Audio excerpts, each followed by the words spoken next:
Seperti yang kalian lihat di layar ini ada beberapa contoh penambangan pasir di pinggir Sungai Progo. Nah, setelah mereka mengambil hasil pasirnya, lahan ini akan ditinggalkan begitu saja.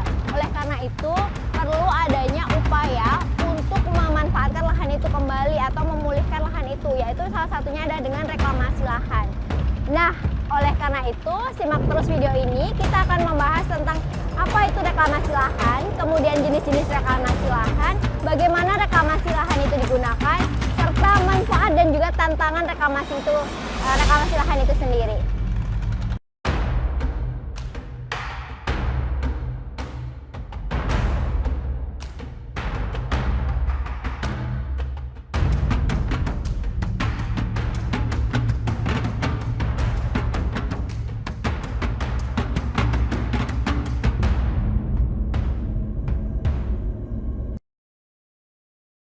Reklamasi lahan adalah proses pemulihan dan perubahan areal tanah atau areal lahan yang sebelumnya tidak dapat digunakan, seperti lahan bekas tambang, kemudian lahan-lahan basah itu menjadi lahan yang digunakan untuk berbagai tujuan. Contohnya adalah untuk pemukiman, industri, dan juga pertanian.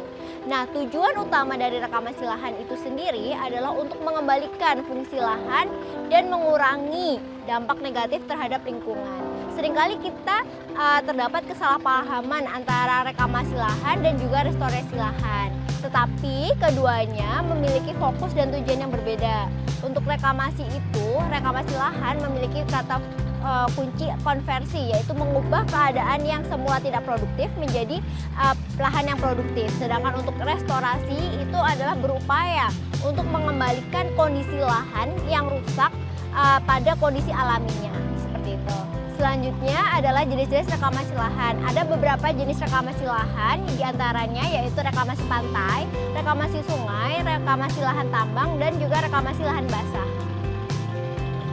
Reklamasi pantai yaitu adalah reklamasi yang umumnya memperpanjang garis pantai untuk menciptakan daratan baru dari laut itu sendiri. Nah, metode ini sering digunakan di negara-negara dengan ketersediaan lahan yang terbatas.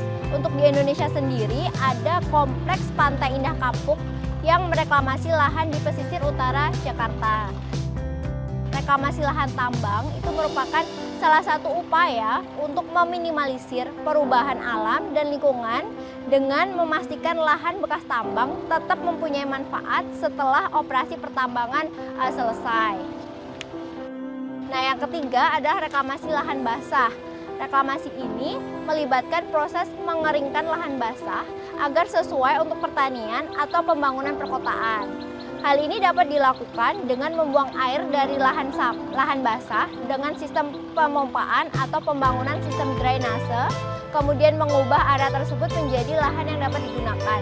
Akan tetapi, jenis ini dapat memiliki banyak dampak ekologis yang signifikan, karena lahan basah merupakan habitat penting bagi banyak spesies. Nah, yang terakhir adalah reklamasi sungai. Reklamasi sungai umumnya dilakukan untuk mengendalikan aliran sungai dan pengendapan sedimen. Dari proses tersebut dapat tercipta lahan baru pada sepanjang bantaran sungai yang dapat digunakan untuk pertanian, perumahan, dan juga tujuan lain. Nah, ada beberapa metode yang dapat digunakan untuk reklamasi lahan. Di antaranya yang pertama adalah mengisi dengan pasir dan tanah. Kemudian yang kedua adalah membuat tanggul laut. Kemudian yang ketiga ada pengarukan. Dan yang terakhir adalah menggunakan teknologi modern dan metode berkelanjutan. Yang pertama adalah mengisi dengan tanah dan pasir. Salah satu metode tertua adalah dengan menimbun area dengan tanah, pasir, atau material lainnya dalam jumlah yang besar. Pendekatan ini yang dikenal dengan pengurukan tanah, yang sudah digunakan secara luas di tempat-tempat seperti di Hong Kong dan juga Singapura untuk memperluas wilayah perkotaan.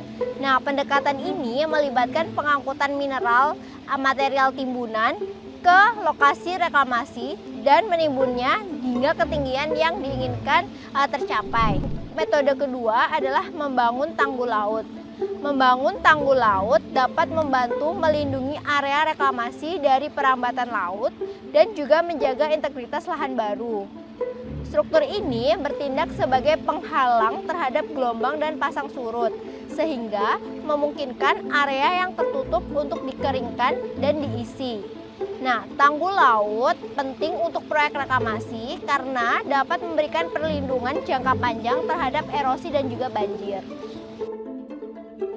Untuk metode yang ketiga adalah pengerukan.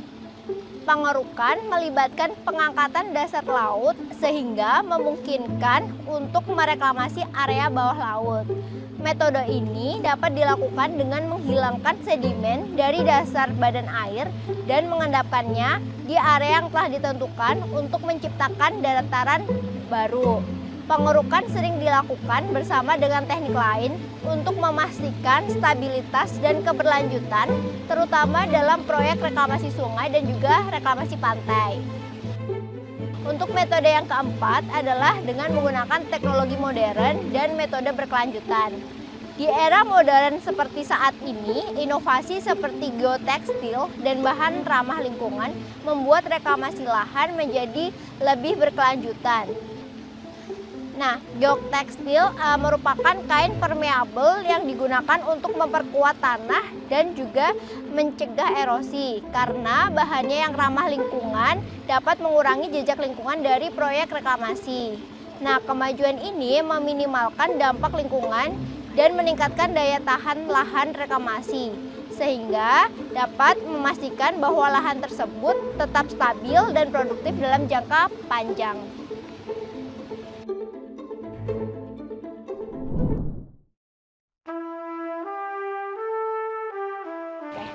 Namun perlu kita ingat bahwa reklamasi lahan itu kedepannya juga ada tantangannya. Di antaranya adalah dari segi biaya, kemudian teknologi, dan yang terakhir adalah resiko dari lingkungan itu sendiri. Ketika reklamasi lahan dilakukan dengan perencanaan dan pelaksanaan yang baik dan bijak, maka ada beberapa manfaat yang dapat diperoleh. Di antaranya yang pertama ada perbaikan kualitas lingkungan, kemudian perbaikan dampak lingkungan, dan yang terakhir ada pemanfaatan lahan menjadi produktif. Reklamasi lahan merupakan proses yang sangat kompleks dan sangat penting untuk memanfaatkan dan mengelola tanah dengan bijak. Dengan perencanaan dan pemanfaatan yang tepat, reklamasi lahan dapat bermanfaat bagi lingkungan dan juga masyarakat. Terima kasih sudah menonton video ini dan sampai ketemu di lain kesempatan.